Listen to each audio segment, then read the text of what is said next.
જી sir. નમસ્કાર. કાલાવાડ તાલુકાના એક લેટર હાલ એક વાયરલ થઈ રહ્યો છે. હું એના બાબત એક સ્પષ્ટતા આપવા માંગુ છું કે એમાં વેરા વસૂલાત અને જે હાલ જે સરકારની રાહત પેકેજ જે સરકારને બહાર પાડ્યું છે એમાં એક મિસઅન્ડરસ્ટેન્ડિંગ જોવા મળી છે લોકોમાં.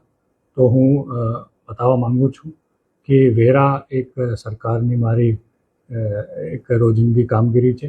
એનાથી જે સરકારના જે રાહત પેકેજ છે એનાથી કોઈ લેવા દેવા નથી.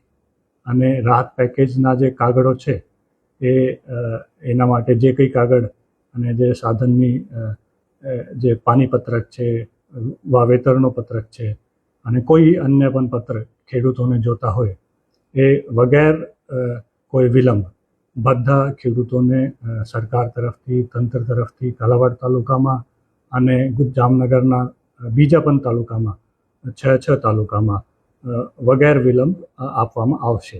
અને વેરાના કોઈ ઉઘરાણી એના સાથે નહીં થશે.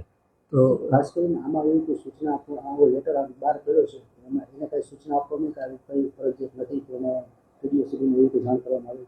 હા, અમને બધા ટીડીઓશ્રીને એક લેટર પણ કર્યું છે જેમાં અમને સ્પષ્ટ ઉલ્લેખ કરી દીધો છે કે આ સરકારની જે રાહત પેકેજ છે એના ઉપર એને વધારે ધ્યાન મૂકવું છે અને એના ઉપર જે વગેર વિલંબ અને પૂરો સહયોગ એના તલાટી કમ મંત્રી તરફથી અને એના તરફથી એને આપવામાં આવે અને ખેડૂતોને પૂરા સહયોગ તંત્ર તરફથી મળે એ સુનિશ્ચિત કરવાનું રહેશે.